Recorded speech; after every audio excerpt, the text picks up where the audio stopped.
What if I told you that a teenager, not a spy, not a criminal mastermind, an ordinary boy in his bedroom, once broke into the FBI's computer system? No guns, no team, no Hollywood gadgets, just a laptop, a slow internet connection, and a restless mind. Sounds like a movie, right?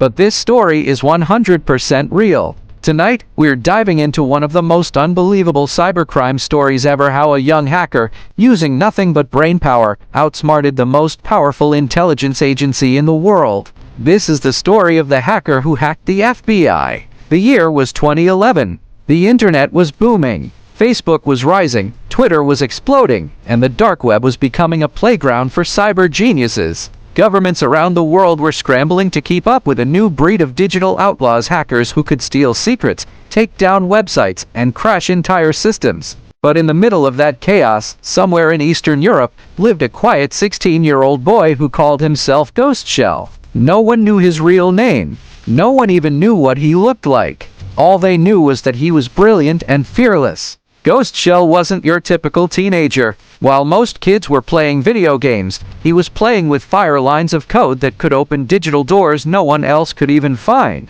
He taught himself everything: programming, encryption, and network security by spending endless nights on underground hacking forums. He wasn't after money or fame. He just loved to understand how things worked. To him, hacking wasn't crime, it was curiosity.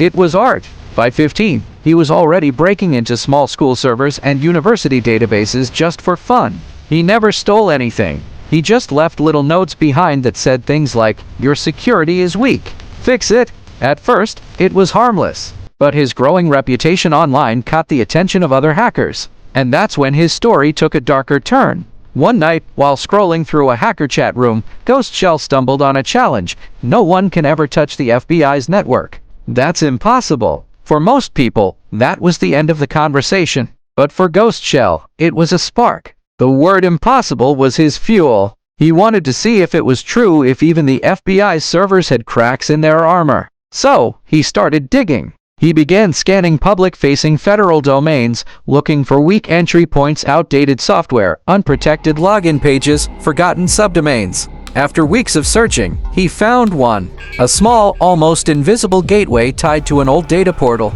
It wasn't classified, but it was connected to something much bigger. And with that, GhostShell began his mission.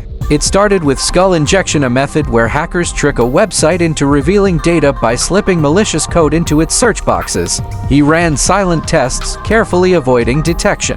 Bit by bit, the door creaked open. Within a few hours, he had gained low-level access to a federal system. Nothing classified, nothing dangerous. But still, it was the FBI. He sat there, staring at the screen. His heart was pounding. He had actually done it. Then came the temptation. He wondered, what if I go just a little deeper? He wasn't after secrets or money. He wanted to expose weaknesses to show the world that even the most secure system could be cracked. For 3 straight nights, he quietly explored directories, user lists, and system maps. He downloaded harmless files, public memos, logs, nothing confidential, just enough to understand how deep the network ran. It was digital trespassing at the highest level, and the FBI was watching. On the 4th night, everything changed. An automated system inside the FBI's cybersecurity division flagged unusual traffic patterns.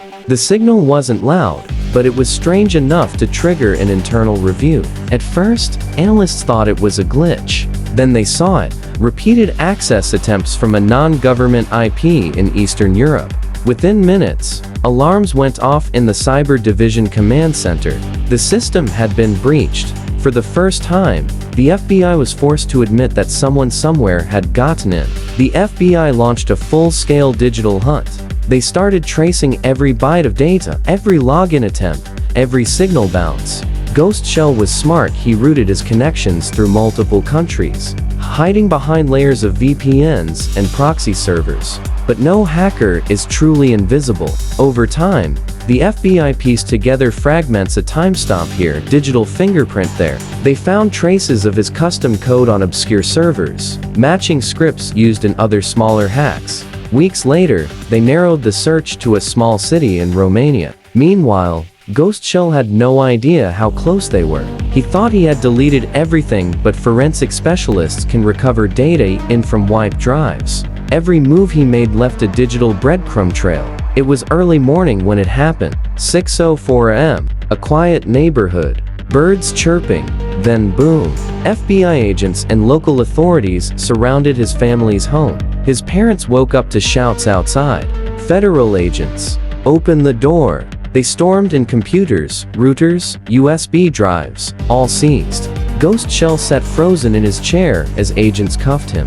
He was just 16, barefoot, wearing a hoodie, and staring at the ground while agents unplugged his laptop, the same one that had shaken the FBI's cyber division.